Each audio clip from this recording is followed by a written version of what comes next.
Chapitre 2. L'âme des foules. Chez les hommes en foule se forme une âme collective, très différente de l'âme individuelle de chacun d'eux.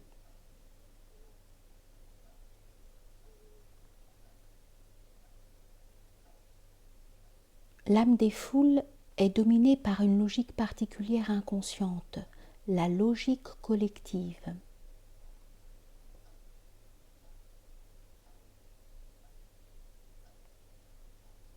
L'homme faisant partie d'une foule cesse d'être lui-même.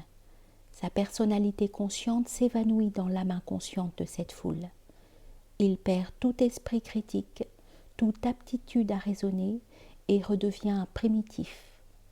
Il en a les héroïsmes, les enthousiasmes et les violences.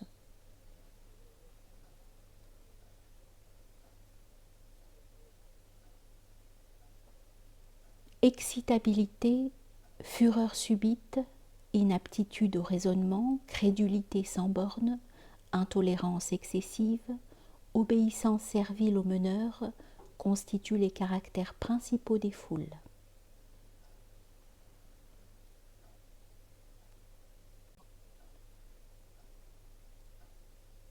Toujours intellectuellement au-dessous de l'homme isolé, une foule peut lui être supérieure ou inférieure dans le domaine des sentiments.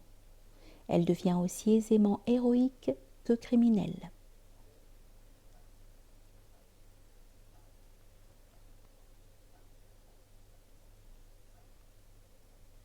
La foule est un être amorphe, incapable de vouloir et d'agir sans meneur.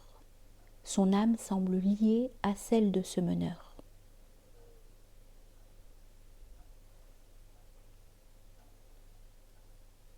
Exagérées dans leurs sentiments, les foules réclament de leur meneur la même exagération.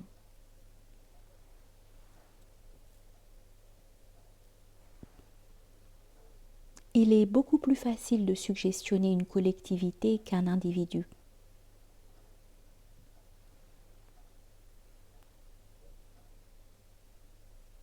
La notion de sa puissance et de son irresponsabilité donne à la foule une intolérance et un orgueil excessif.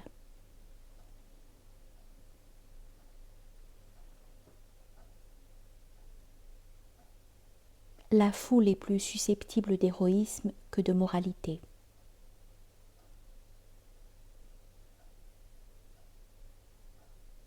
Il faut à la foule un fétiche, personnage, doctrine ou formule.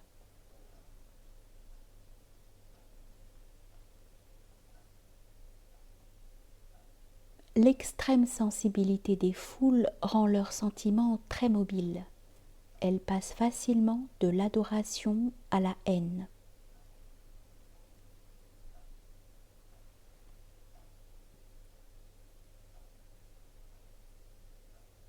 Le mysticisme des foules leur fait attribuer une puissance mystérieuse à la formule politique ou au meneur qui les séduit.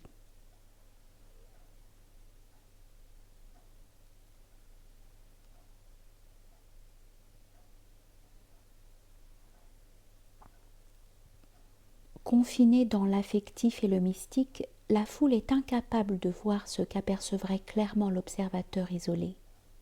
Un témoignage collectif est donc le plus souvent erroné.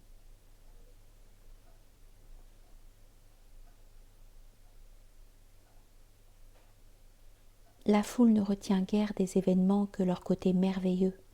Les légendes sont plus durables que l'histoire.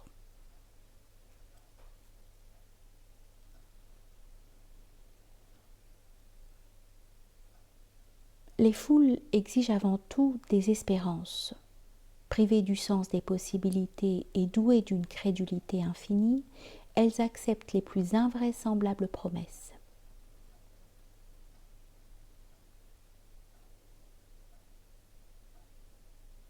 Dans les foules, les sentiments, les émotions et les croyances exercent un pouvoir contagieux contre lequel aucun argument rationnel ne peut lutter.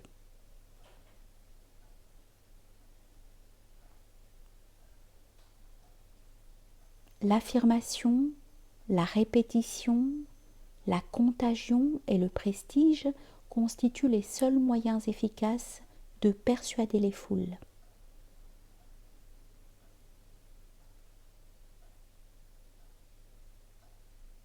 Une idée n'est acceptée par les foules que concrétisée en formules brèves et violentes.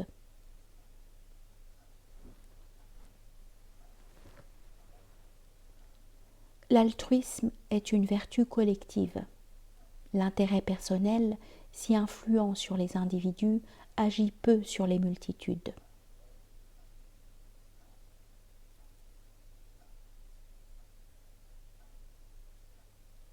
Toujours impressionnées par la force, les foules le sont rarement par la bonté.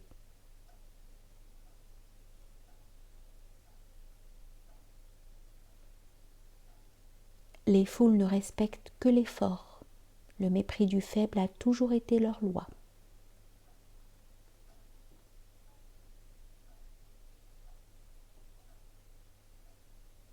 À la liberté, les foules ont généralement préféré l'égalité dans la servitude.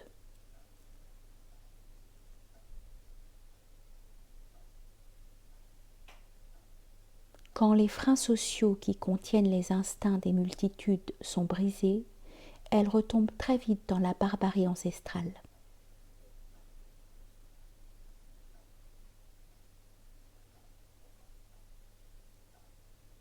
Il est parfois utile à un politicien d'invoquer la sagesse, le bon sens et la modération des multitudes. Les croire doués de telles qualités rendrait incapables de gouverner.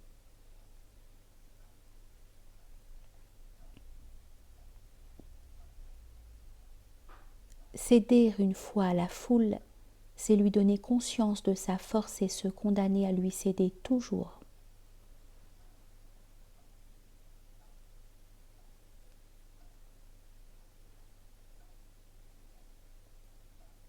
Le poids du nombre tend chaque jour à se substituer au poids de l'intelligence. Mais si le nombre peut détruire l'intelligence, il est incapable de la remplacer.